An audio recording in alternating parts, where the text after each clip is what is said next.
Hello everyone, on this occasion I will show you a brief guide on the best way to set the formation, ratio of troops and tiers of troops in Whiteout survival that you use before fighting other players. Before we discuss troop formations and ratios, let's get to know the three types of troops first. The first troops is infantry. Infantry troops are strong troops from a defensive aspect. This troop specializes in close combat.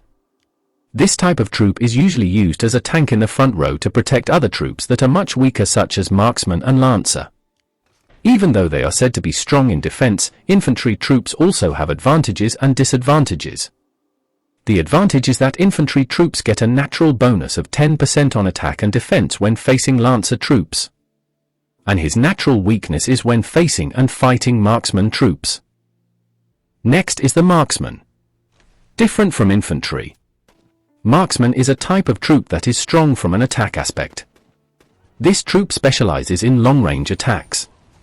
This type of troop is usually used to penetrate city fortifications. Marksman also has advantages and disadvantages. The advantage is that Marksman has a natural bonus of 10 in attacks, and a chance of double damage when facing and fighting infantry troops.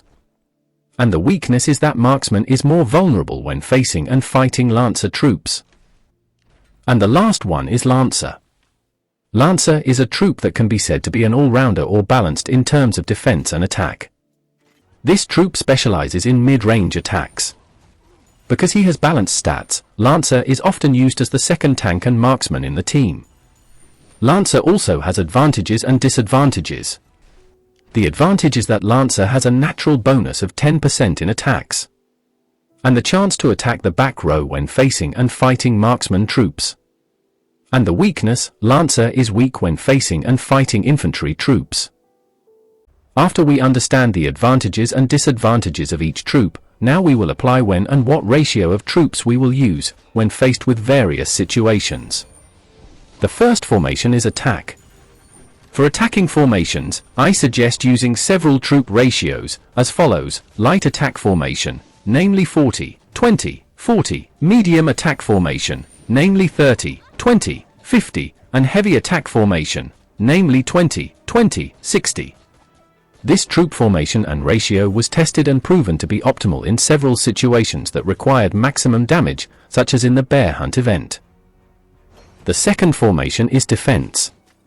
For defensive formations, I suggest using several troop ratios as follows: like defensive formation, namely 40, 30, 30, medium defensive formation, namely 40, 40, 20, and heavy defensive formation, namely 60, 30, 10.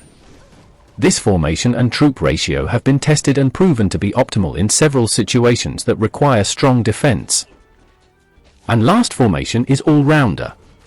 For an all-rounder formation, or balance between defense and attack, I suggest using several troop ratios as follows: light all-rounder formation, namely 30, 40, 30, medium all-rounder formation, namely 30, 50, 20, and heavy all-rounder formation, namely 20, 60, 20. This formation and troop ratio have also been tested and proven to be optimal in several situations that require balanced power, such as when gathering.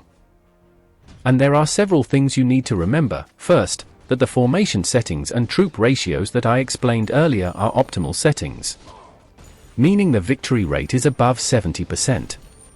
This shows that you still have the possibility of losing, because there are several things you need to pay attention to, such as furnace level, troop capacity, troop level, hero gear, chief gear and charms, and so on. Secondly, scout before attacking. This can be a preventive step to minimize your losses, because with scouting you can find the difference in strength between you and your opponent, so you can make wise decisions before attacking and defending. And talking about troop formations and ratios, you may need to know several things that affect the combat abilities of your heroes and troops. Therefore I have put several links to videos that you may need to watch, so that you can understand more about how to grow your strength optimally. And for last, to unlock the max tier of the troops, you need to upgrade the build to level 30.